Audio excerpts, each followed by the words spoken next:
Hi everyone! Welcome aboard to my YouTube channel.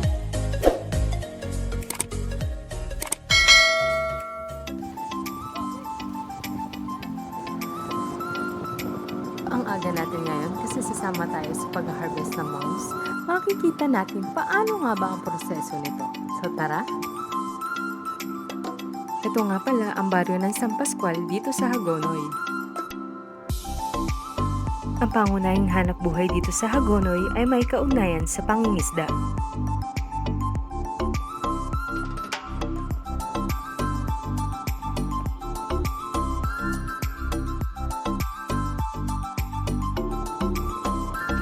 Kung napapaisip kayo kung paano nga ba mag-harvest ng bangus, please keep on watching. Welcome to Kekim Fish Pen.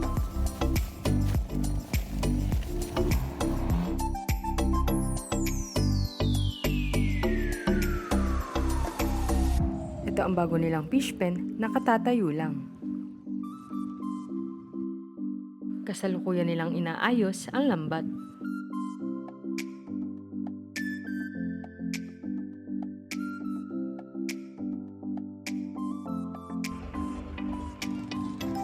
Kakadating lang ng malaking bangka na kakailanganin nila mamaya.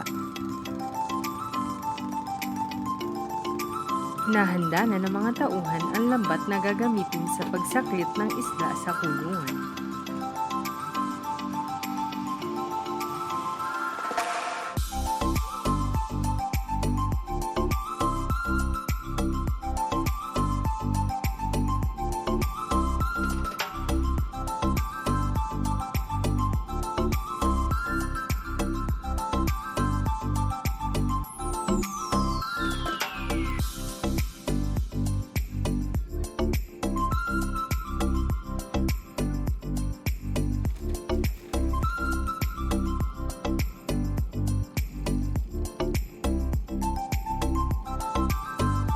Sila ang mga tinatawag na arawan.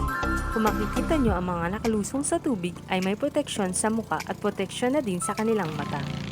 Dahil sa Kekim, napakahalaga ng kaligtasan ng mga tauhan.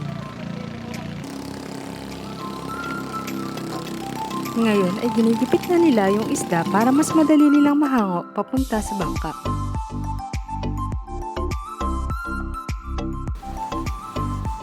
Marami siguro sa inyo ang nagtatanong at nagtataka bakit nga ba nagtatalunan ang mga isda? Dahil paliit ng paliit ang kanilang ginagalawan kaya unti-unti silang nanghihina. Makikita natin ang ganda at kasariwaan ng isda.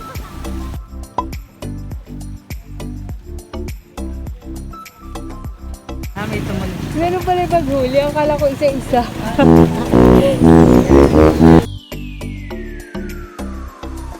Ngayon, pinapatubigan na ang bangka na may yelo para mas mapanatili ang ganda at kasariwaan ng isda. Sila ang anak ng bantay dito sa kubo. Nililipat na nila ang bangus sa malaking bangka.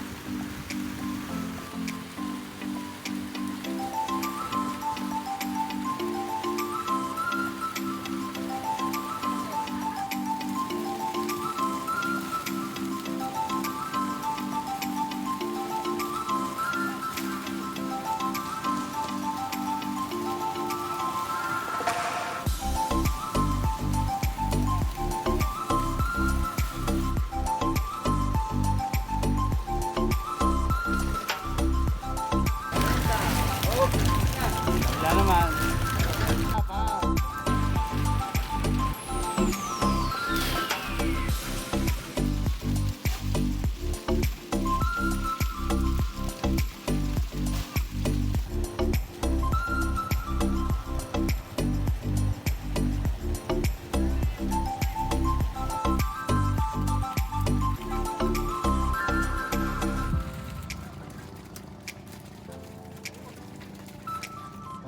Inaayos na ng tauhan ang bangka.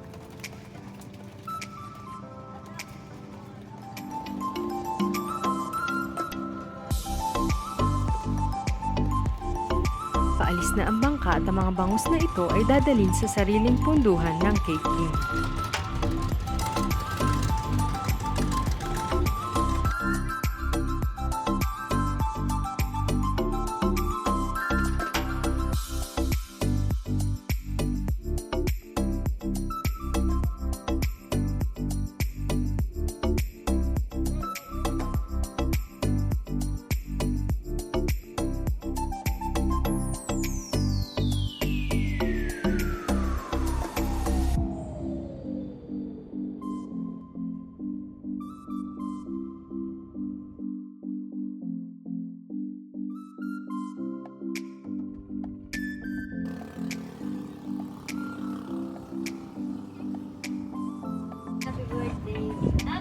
Yay!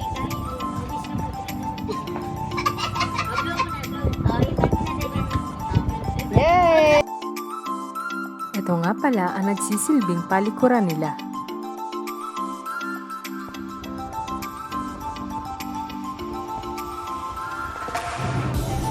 Sino nagbigay sa'yo niyan? Ito, sino nagbigay? Ate Kian?